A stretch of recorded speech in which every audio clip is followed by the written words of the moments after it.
many people thought. It was definitely much more open, wasn't it? Yes, yeah, they looked a lot more defensively vulnerable than they have in previous games, didn't they? So 3 goals conceded last night compared to their previous 12 games in the Champions League, which is only 5. So they had been defensively so strong in their previous games. In this game, as you say, it was a lot more open. They were toing and froing, weren't they? The two sides, both going on the attack, both leaving space in behind. But it made for a fantastic game, and fingers crossed for more of the same in the second leg. Absolutely. They had right wing back Denzel Dumfries to thank as well for all 3 of their goals. I mean, this is a man who has been one of the most prolific defenders in recent years, though, hasn't he? Yeah, absolutely. Of course, he got the assist for the opening goal and scored a couple himself. He's up to 10 goals in all competitions this season, which, as you can see, makes him the highest scoring defender in Europe in all competitions by some margin as well. No other defender has scored more than 6. You can see, obviously, some familiar names in here.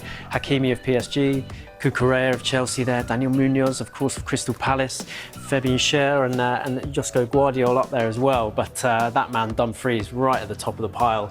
An incredible offensive weapon for Inter in that wing-back position. It's such an incredibly poised tie. I cannot wait. Will Inter fancy their chances of getting a result in this? What do you think about the previous 2 steps? Or more specifically, the Dumfries. Inter Milan goals. Yeah, I mean, like I said, even I think we talked about it here before the match, or at some point that we said that Inter was probably one of the best defensively at the moment. The only one that really scored on them was Bayern Munich. It wasn't even other teams. But like we mentioned, this was gonna be a crazy. It was gonna be a crazy game. Barca being known for scoring lots of goals, but Barca also known for conceding a lot of goals. On the other hand, it's almost like the best attacking at the moment versus the best defensively as well. And I think both of them just kind of balance each other out. And both teams technically could have won this match, despite Barca having 70 to 73 ball possession. Didn't really matter when it came to the score. We did mention something like this in the previous, or not the previous video, but in one of the videos we reacted to the highlights, how Inter Milan hasn't conceded that many goals, and this game has been the most that they've conceded in one game. But also that once who has scored 3 on Barca.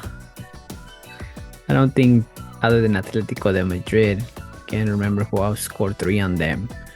Yeah, and even this game, as we're doing this recording, Inter Milan just played in the Italian league, and they also conceded no goals and won 1-0.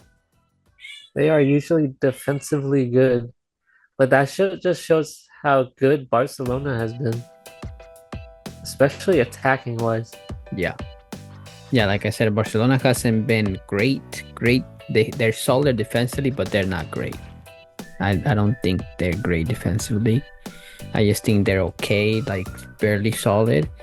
But I think what's really carrying them is having just a lot of attack and a lot of players who one is soft, one isn't.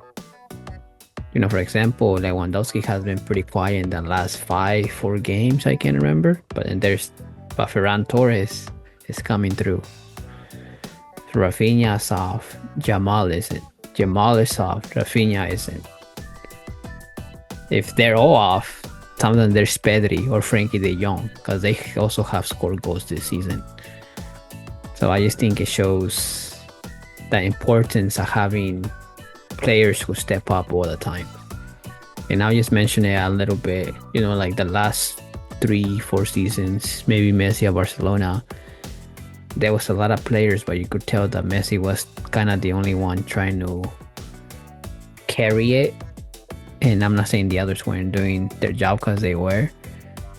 But if he wasn't on, there was no one else stepping off. Like if Messi was off, there was no other one like stepping on, despite them being great players. Same with Madrid at the moment, right? If Mbappe's not on, then well, technically Bellingham is always on, but he cannot tag as he's defending.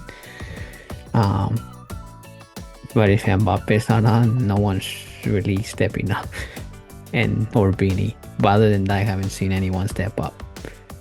I guess Arda Güler in the last 2 games, but they still ended up losing against Barcelona.